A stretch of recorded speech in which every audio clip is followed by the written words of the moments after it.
ابو جال نے جب اعلان کیا نا جو حضور کو شہید کرے گا تو اسے 100 سرخ اونٹ دیے جائیں گے، حضرت فضالہ بن عمیر ایک صحابی ہیں، کہتے ہیں میں عورتوں کا معاذ اللہ بڑا رسیہ تھا، تو کہتے ہیں میں خنجر بغل میں دبا کے نا تو طواف کعبہ کرنے چلا گیا۔ کہتے ہیں وہاں جب میں پہنچا تو میں نے دیکھا حضور بھی طواف کر رہے ہیں، تو نبی کریم نے مجھے دیکھتے ہی حضور میرے قریب آئے اور مجھے نہیں بتانا پڑا، حضور فرمانے لگے تیرا نام فضالہ ہے؟ میں نے کہا ہاں۔ تو محبوب فرمانے لگے کیا باتیں کر رہے ہو اپنے آپ سے؟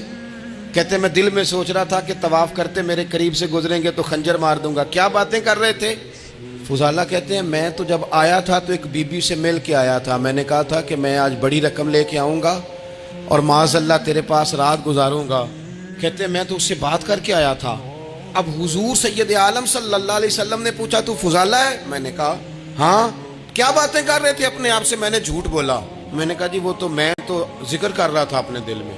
کہتے ہیں حضور مسکرائے اور مسکرا کے فرمانے لگے چل چھوڑ، جس کام آیا تھا وہ کرتا کیوں نہیں؟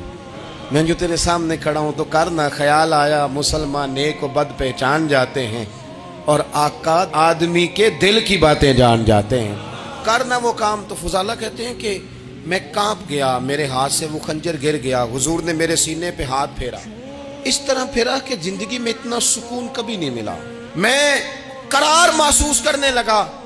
کہتے ہیں حضور فرمانے لگے کیا وہ وقت نہیں آیا کہ تو کلمہ پڑھ جائے؟ کہتے ہیں میں نے فوراً کہا حضور آ گیا ہے وقت، پڑھائیں مجھے کلمہ۔ کہتے ہیں نبی پاک نے کلمہ پڑھا دیا، میں مسلمان ہوا، میں واپس لوٹا تو وہی عورت بن سنور کر تیار ہو کر گلی میں کھڑی تھی۔ عادتیں بدل جاتی ہیں، شرط یہ ہے کہ ہم تھوڑی سی کوشش کریں، شرط یہ ہے کہ ہم اپنے آپ کو اللہ رسول کی بارگاہ میں پیش کریں۔ ہمیں سب سے زیادہ تکلیف میں ہماری اپنی عادات نے ڈالا ہے، ہماری اپنی خواہشات نفس نے ہمیں زیادہ آزمائشوں میں ڈالا ہے۔ کہتے ہیں وہ عورت بن سنور کے کھڑی تھی، جب میں واپس لوٹا تو پہلے میں اس کے پیچھے بھاگتا تھا، اب میں اس کے قریب سے گزر گیا تو اس نے آواز دی تو فضالہ نہیں؟ کہتے ہیں میری جھکی ہوئی گردن، میں سر نہیں اٹھاتا، مجھے کہنے لگی تو وہ نہیں ہے جو فضالہ ہے؟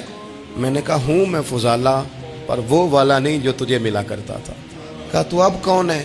کہنے لگے میرا ٹائٹل بدل گیا ہے، میرا تعارف بدل گیا ہے، اب میں رسول کائنات کا غلام ہو گیا ہوں، اب لوگ مجھے مسلمان کہتے ہیں، اب میری نگاہوں میں جچتا نہیں کوئی، جیسے میرے محبوب ہیں ایسا نہیں کوئی۔ کہتے ہیں بدل گئی عادت، میں وہی ہوں پر میرا لہجہ میرا مزاج ہی بدل گیا۔